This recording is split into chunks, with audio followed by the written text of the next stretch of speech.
everybody, when you get into the subject, everybody wants to sooner or later talk about Roswell. The mystery of Roswell back in 1947, what was going on there, the mystery isn't what happened there. The mystery is, why is it to this very day still classified with a classification that has survived the attacks from 2 presidents and 4 congressmen? That's an area. Why that was 60 years ago or whatever. Why is it still classified today? And no one can give you a good answer to that. And yet it is. It enjoys a protection, a security protection that exceeds any other subject on the DoD vocabulary. Mm-hmm. And so that's a mystery that continues. And to me, that's the biggest mystery of all, because whatever did happen, why should it even now today be classified? Mm-hmm. And that's the strange thing. There are all kinds of bizarre stories that come out of Roswell, and I won't start on that path. But the point is, the real mystery there isn't what happened. The real mystery is, why is it classified to this very day?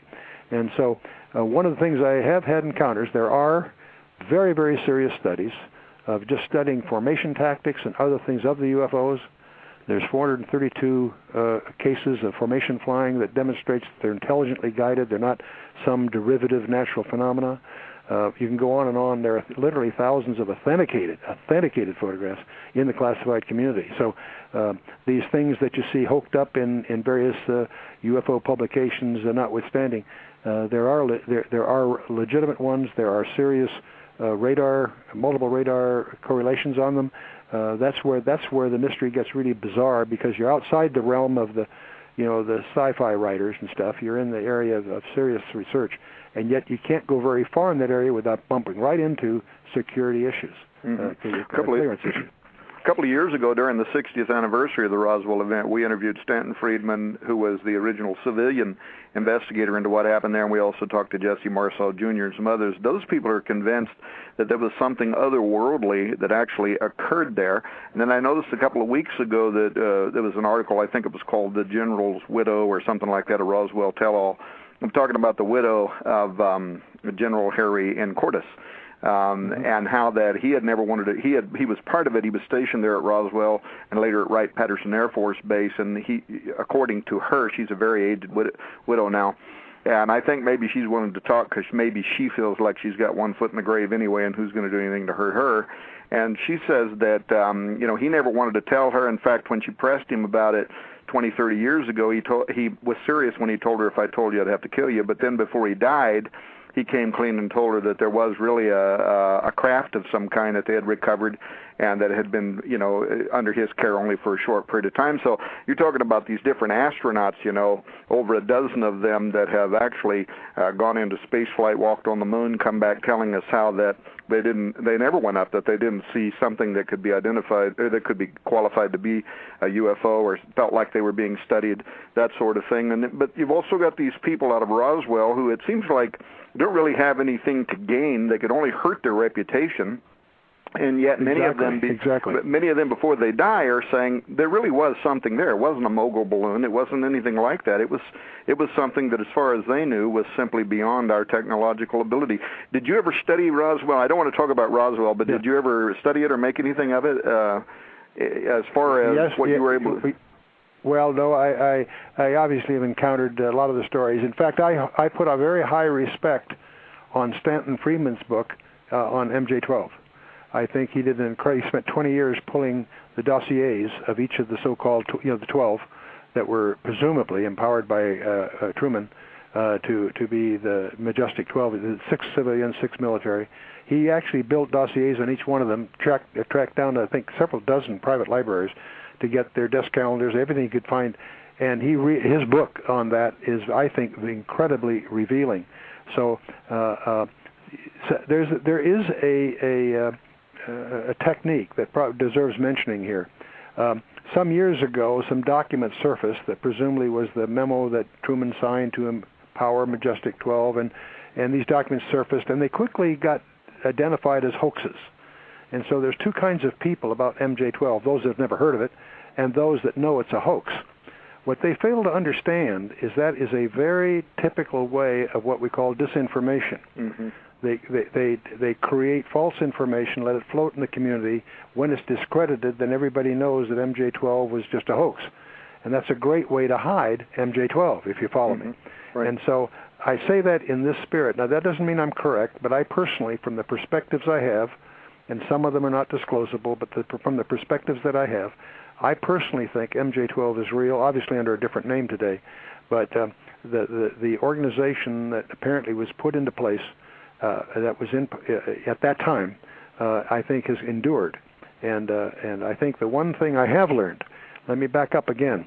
I've been in the classified community for a good part of my executive and boardroom career.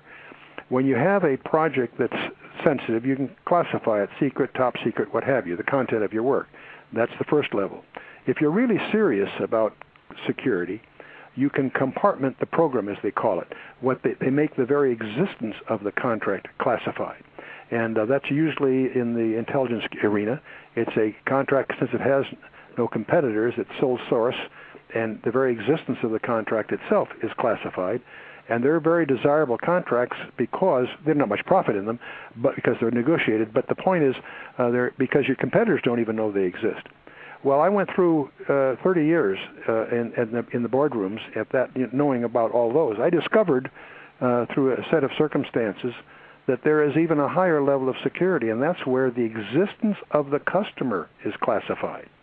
I was chairman of the board and chief executive officer of Residential Industries, and we had a team deal with Boeing on what turned out to be the electronics for the B-2. But what was interesting is that was transferred from its point of origin to Northrop Grumman 18 months into the program. It was created elsewhere by a customer agency whose very existence is classified. When I got into that whole world, it startled me because I'd been in that world for 30 years, hadn't even realized that there's this third level, if I can call it that. And I was very gratified by that because it proved to me something that always worried me. See, the Department of Defense has a serious problem because they're supposed to communicate to the Congress, but anything they give the Congress obviously hits the press the next day. So they're in a real schizophrenic situation because on the one hand, they have to, by law, have to disclose. On the other hand, if they do disclose, it injures our security. And I was very gratified to discover that if they really want to, they know how to keep a secret. And when I couple that with the fact that through a mess up with the Canadian embassy, we discovered that the UFO area enjoys a classification that's higher than any of the other ones we have, it didn't surprise me. But it also indicates why this area is very hard to research without bumping into a clearance issue, one area or the other. And Roswell's an example of that. You can't get into Roswell very deeply because the area it's been classified. And so and there's others example. That's why Stanton Friedman's book on MJ-12 to me is a very foundational piece of reading for someone that wants to get into this area. Well, we'll probably be talking to Stanton Friedman again, and then some of the other scientists. And it's one thing that's very obvious to me tonight is that we are never going to be able to cover everything we want to be able to cover with you in a 1-hour period. So I'm going to contact you after the show and see if there would be any way. I know your time is premium. If there would be any way we can do another hour. Tom, for you, I'll make the time. I appreciate the opportunity, and I appreciate your writings. You candidly have my profound respect. So I'll explain to my staff. We'll make the time. Well, that would be wonderful. If we could do it sometime in the next 10 days, is that any kind of possibility? I think so. I think it is. Okay, well, we'll have them check with your schedule, and if we can squeeze an hour out somewhere, we'll make the time to do it because we absolutely want to make sure that we're able to cover some of these important topics with you because we also want to move to the archaeological and also even the spiritual or metaphysical side of this. As you know, that's another side of this. See, one reason I'm so responsive to your request for another hour is it's for people like me. It's hard to find a channel that has credibility. There's a lot of people who attack this area from a sensationalistic side that you can get into more trouble than help by participating in those things. I respect what you're doing, and so and it's for that very reason to put this in a serious tone and not a sensationalistic one. I'm all for that.